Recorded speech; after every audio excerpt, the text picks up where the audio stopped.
السيدات والسادة، أسعد الله صباحكم. Ladies and gentlemen, أرحب good بكم morning جميعا and وأشكركم welcome على تلبية and thank you first of الدعوة all لحضور جلسات for هذا المؤتمر، وأخص accepting بالذكر our أولئك invitation الذين تجشموا and عناء السفر especially من مناطق those who've بعيدة come from للحضور far والمساهمة في away أعمال هذه to المناسبة الأكاديمية participate التي يقيمها المركز in العربي this للأبحاث conference ودراسة which is السياسات، organized by the ويشاركنا Arab فيها Center for كل من Research and Policy الأكاديميين والمهتمين Studies بدراسة العلاقات العربية الأمريكية.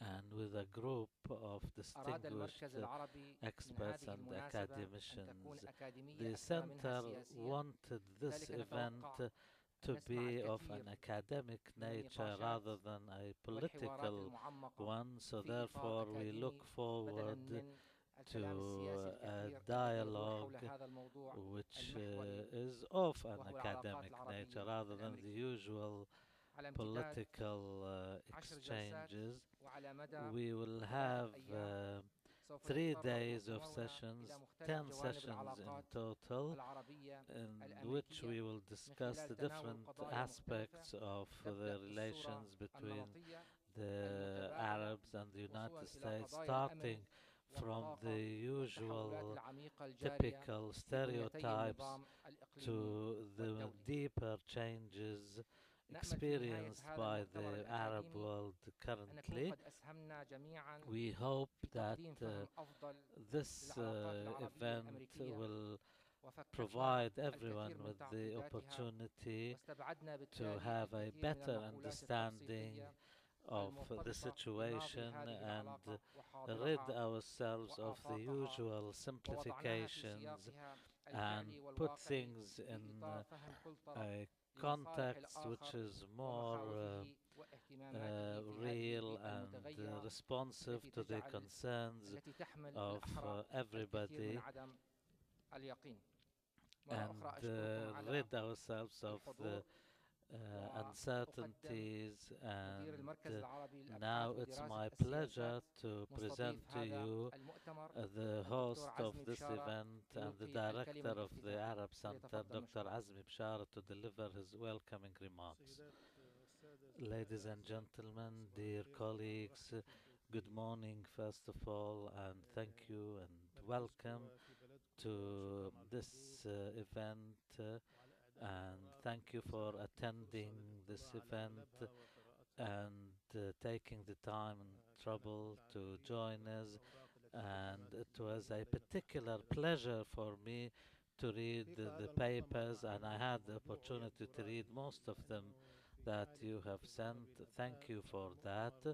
This conference is part and parcel of a series.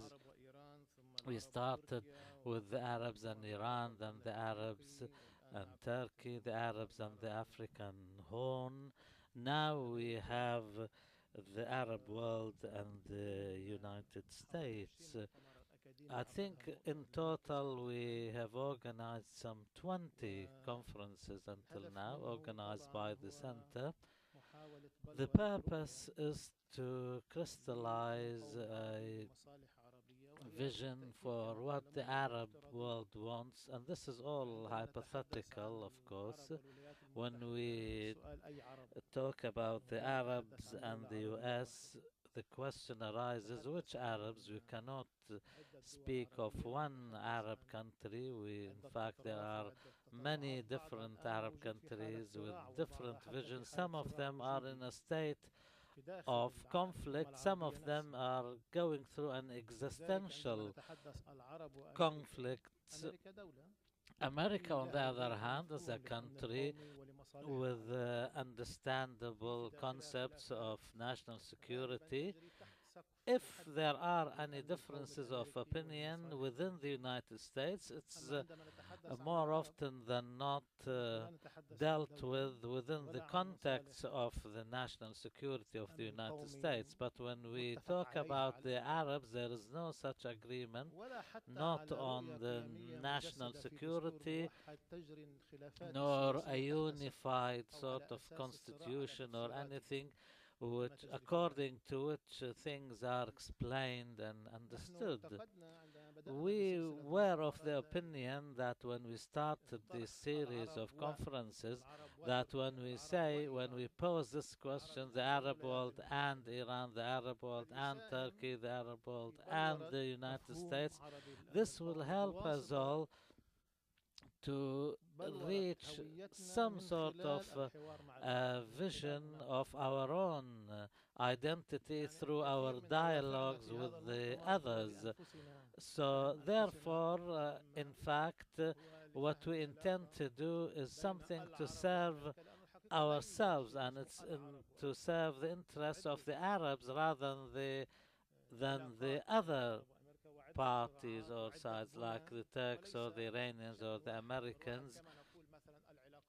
And of course, we cannot put all these eggs in one basket. We cannot say uh, the same about, for example, the American French relations when we talk about the Arab American relations.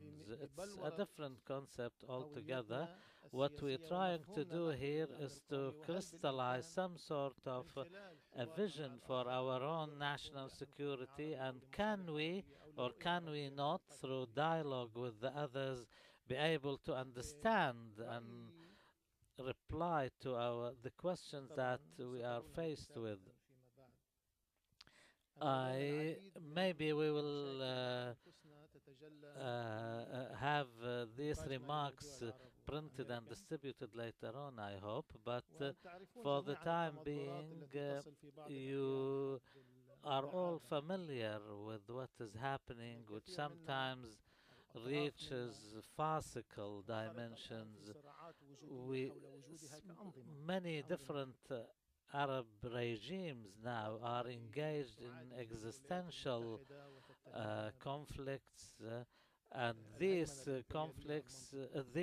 regimes keep accusing the United States of imperialistic approaches, and also there is criticism of others who try to adopt the US discourse on terrorism and discourse narrative on terrorism without any questioning. And this business of combating terrorism and the war on terror is almost a daily feature in everybody's discourse now. Those who are antagonistic towards the US and its definitions of terrorism, or vice versa. In other cases, we see the animosity towards the United States changing into some sort of political realism when the United States engages in the conflict, and in the opinions of some, the United States is no longer the great Satan, and the United States, in the opinion of some, was defeated when they agreed to engage into dialogue with one of the parties. A third case is America. Some people call upon America to engage in the area in the defense of democracy, and it's the same people who call upon it to do that accuse it of giving up on democracy. And finally, the United States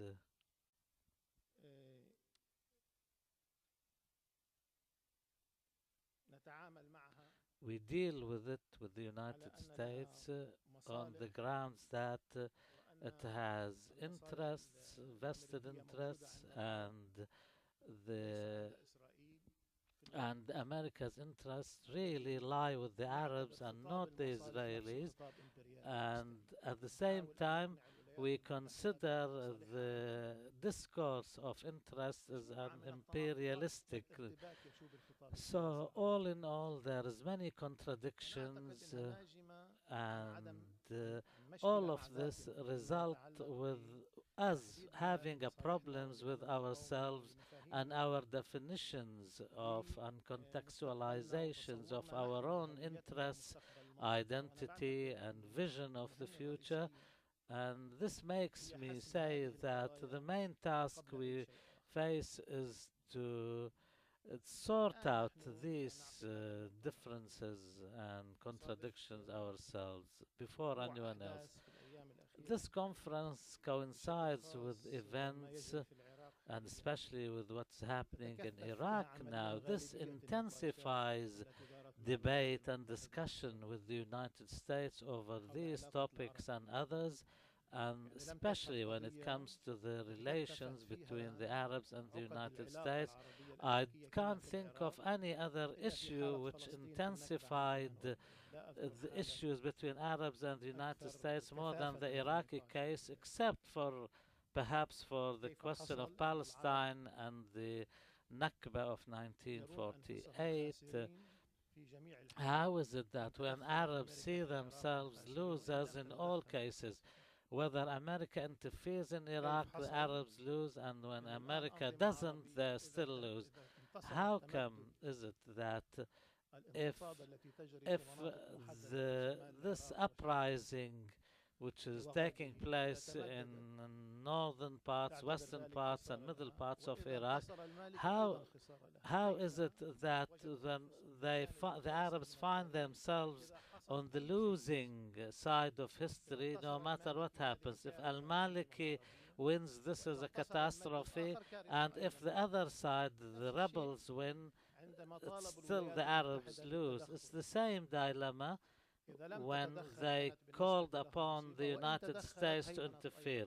When it does and interfere, then they lose and it's a tragedy. And when America doesn't, it's still a tragedy. Of course, if a nation cannot sort out its own affairs, no one else can, and no outside power can. The United States, in my personal opinion, entered Iraq in a semi colonial or fully colonial invasion. And whether we look at it from the point of view of whether it interfered for its own interest or not, this is just falsifying the whole concept. People who say they interfered for the sake of their own interests, that can be wrong. And if it's for principles, I cannot see where the principles were, and there is no definition on these principles. What we're dealing with now is the outcome, is the consequences, because that intervention was done under the pretext of getting rid of weapons of mass destruction, the nation building. Now there were no weapons of mass destruction, and there was no nation built. In fact, it was disintegration of a nation rather than nation building. And also with the constitution which was imposed and the sectarianism, there were sects in Iraq always, but no sectarianism, I can say safely. This came with the American invasion of Iraq, when people started in Iraq expressing themselves in sectarian terms. In any event, what is happening now in Iraq intensifies this phenomena that we can polemically discuss with the United States and engage over whether it was principles or interests or the hypocrisy. We want America to interfere, and when it does, we criticize for it. This can only mean that we cannot reduce the relationship with others through simple questions of this sort.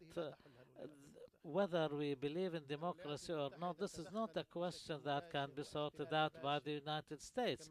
If the United States comes with boots on the ground and invades any country to impose democracy, we criticize it, and when it doesn't, we criticize it. Even when it does not interfere with boots on the ground like it did in Libya and with air power only, still there was an impact on the ground. So these questions persist, and the third point I would like to allude to is what matters to us in this particular stage cannot help us at all, dear colleagues, no matter how hard we tried academically, whether the United States supports democracy in this area or it doesn't. Although this is of the utmost importance, and we can really view the situation. See, when has ever the United States sided with real democratic powers or against them, whether in the Arab world, in Asia, or Latin America? But what should be decisively sorted out is the conflicts between ourselves. This is something no outside power can do. So, therefore, uh, accusing the United States, like what happened with Egypt. One side says the Americans are allied with this side, and the others accuse it of being allies with the others. Some say they are allied to the Muslim Brotherhood, some with the military regime. This is a problem of our own. We must decide. This is a struggle between some powers which really aim for democratization and others who do not. And both parties are trying to convince the United States of allying itself with either of them or both of them. Dr. Marwan and the other colleagues will be done by our center and Dr. Muhammad Al Masri through the annual survey we conduct of the public opinion in the Arab world, and which is considered the most important of its kind. This will be the third survey in a row we conduct, and it's not really particularly alludes and pertains to the United States, but many other issues. The sample will be more than 20,000, and we spend about 40 minutes with each respondent. And when the conference hears the results, I'm sure you will manage to evaluate it for yourself. And it must be said that we do not have a cultural animosity towards the United States.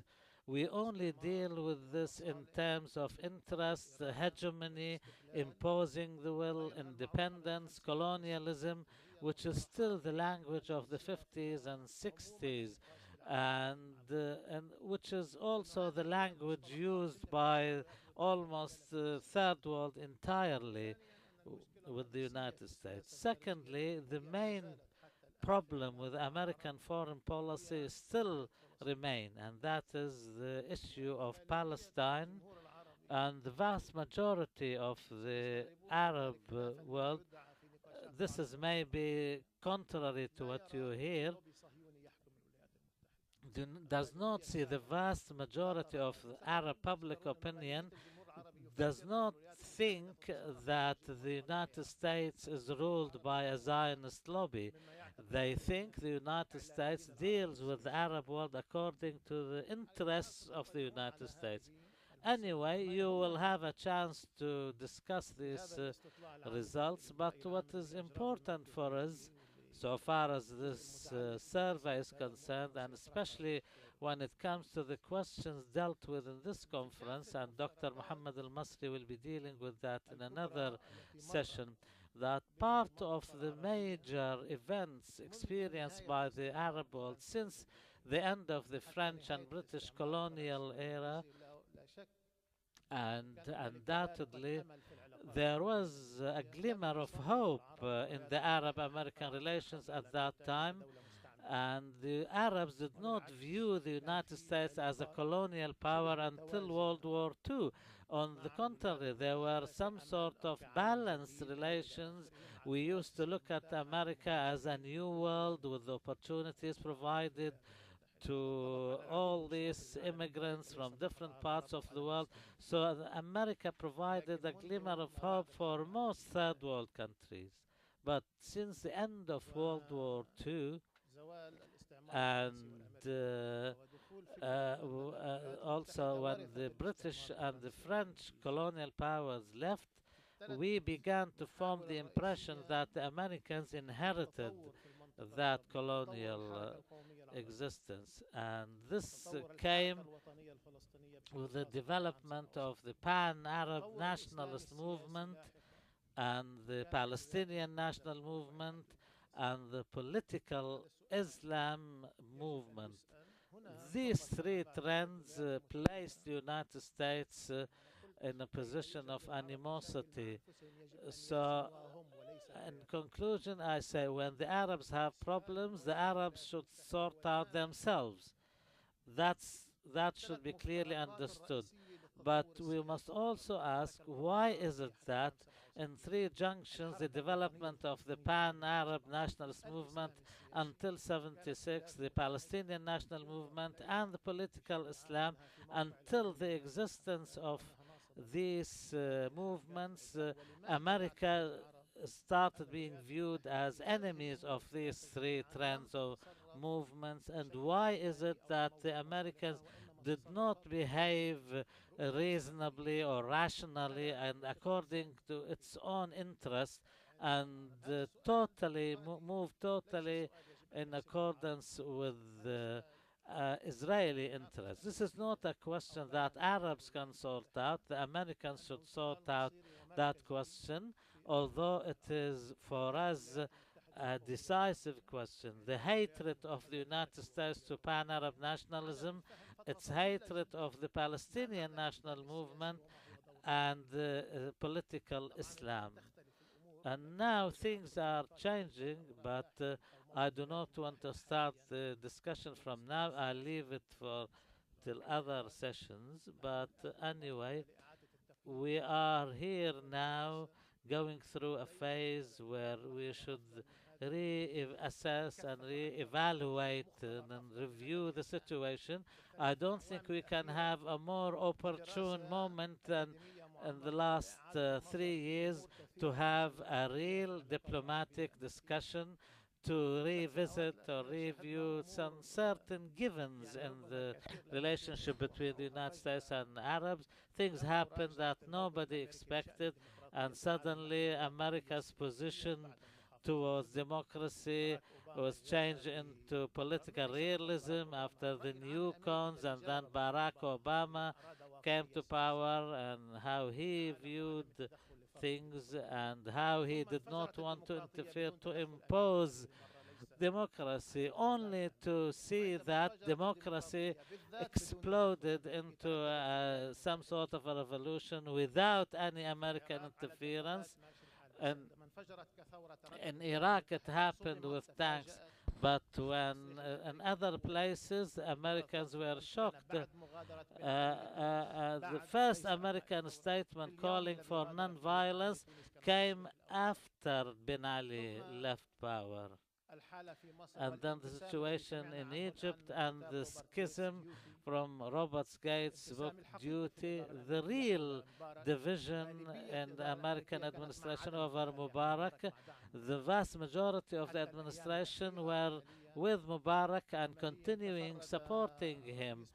But maybe it was the president and few aides who took the exception and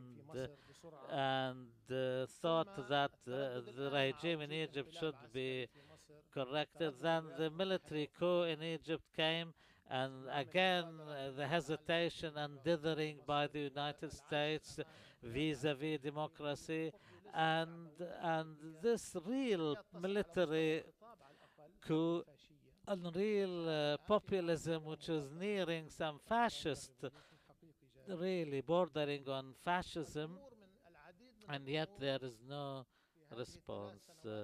Many things happened. Also, the confusion in dealing with the Syrian regime and the total helplessness to do anything, not only not doing anything, but in fact stopping everyone else from supporting the Syrian revolution. This must be said, to actively work to stop anybody from helping the Syrian revolution. This is something beyond and my understanding. And now they are claiming that the Islamic State of Iraq and the Levant, ISIL, is expanding and no one can stop them. It's strange because, in fact, even in the peace process, that everything was done to kill that process was done, and Israel was not stopped from anything, and yet now they mourn the peace process and blame that death and blame many events on that death. So therefore, the last 3 years have seen many things. Those who called for the American intervention saw the results of it, and those who didn't want it to interfere saw the results of her not intervening. Now, many people are not as delusioned as before. Now, I think everybody has opportunity to view things in a more realistic manner. I'll leave it at that. Thanking you very much and wishing you a successful conference. Thank you for your kind attention.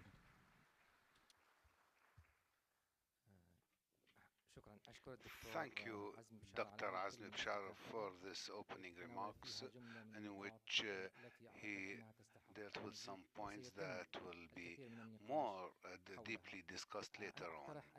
I suggest that we begin directly the first session instead of taking a break in order to better use the time available for giving it to the speaker. Thus, I call you all to stay in where you are. We will begin the session immediately.